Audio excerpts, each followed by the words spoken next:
6 memory hack for student, simple trick to remember fast. एक्झामच्या अगोदर प्रत्येक स्टुडंटला वाटते बाप रे एवढा सगळा सिलेबस कसा करायचा, पण टेन्शन घ्यायचं नाही. आज मी तुमच्यासोबत शेअर करणार आहे 6 सायंटिफिकली प्रूव्हन टेक्निक्स ज्या तुमच्या मेमरीला बूस्ट करू शकता. ह्या 6 टेक्निक पैकी जी लास्ट टेक्निक आहे ती प्रत्येक स्टुडंटनी फॉलो करायला पाहिजे टू बूस्ट देअर मेमरी.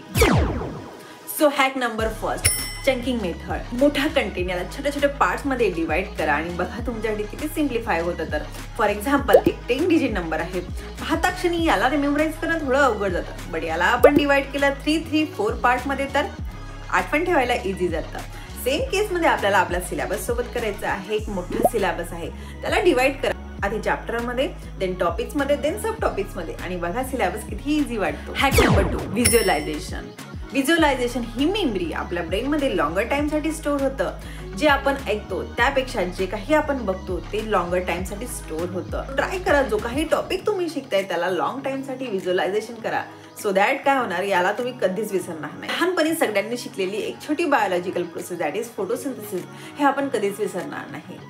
का तर जेव्हा आपण फोटोसिंथेसिस हा टॉपिक शिकलो त्या बुक्समध्ये साईडला एक छोटीशी डायग्राम होती ज्यामध्ये एक सुंदरसं प्लांट होतं, त्यावरती सन दाखवला होता आणि सनची रेज आपल्याला प्लांट मध्ये पडताना दिसत होती. And just because of this image he photosynthesis process आपण कधीच विसरू शकत नाही.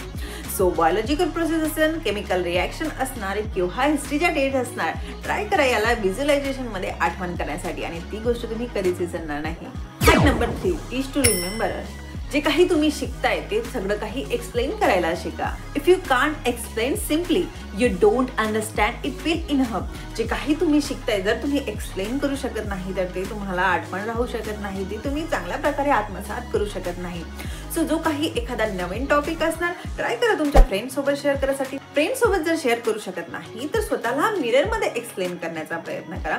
सो दॅट जर तुम्ही एखादा टॉपिक सिम्पली वेने एक्सप्लेन करता तर एक्झाम मध्ये तुम्हाला इझिली आठवू शकता आणि यामुळे तुमची जे काही मेमरी आहे ती शार्पर बनते. Hack number 4, funny tricks.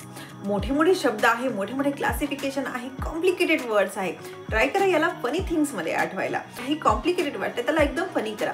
Funny गोष्ट ब्रेन मध्ये जास्त वेळसाठी स्टोअर राहतो आणि यामुळे मेमरी बूस्ट होतं. फॉर एक्झाम्पल बास. बास म्हणजे काय, घाण स्मेल, ज्याला हिंदीमध्ये आपण बास म्हणतो, बट ह्या बासला मी फार्माकोलॉजीचे क्लासिफिकेशन आठवण ठेवण्यासाठी यूज करते. B stand for beta blocker, A stand for ACE inhibitor, S stand for statin. So classification कुठल्या कॅटेगरीचे आहे कमेंट करून सांगायला विसरू नका. Hack number 5, space repetition. एकदा वाचल्यानंतर आपण त्याला लगेच विसरतो, but at a particular time interval जर आपण त्या गोष्टीचा रिव्हिजन करत असणार तर ती गोष्ट आपण कधीच विसरणार नाही. फॉर एक्झाम्पल एखादा न्यू टॉपिक तुम्ही आज शिकला आहात तर त्याला आफ्टर 1 डे रिवाइज करा, आफ्टर 1 वीक रिवाइज करा, आफ्टर 1 मंथ रिवाइज करा आणि यामुळे तो टॉपिक जो काय आहे तो लॉंगर टाइम साठी तुमच्या ब्रेन मध्ये स्टोअर होणार. And last and most important hack that is the healthy life and sleep. फक्त बुक्स आपल्याला शार्प बनवत नाही तर एक हेल्दी लाईफस्टाईल व्यक्तीला शार्पर बनवतो.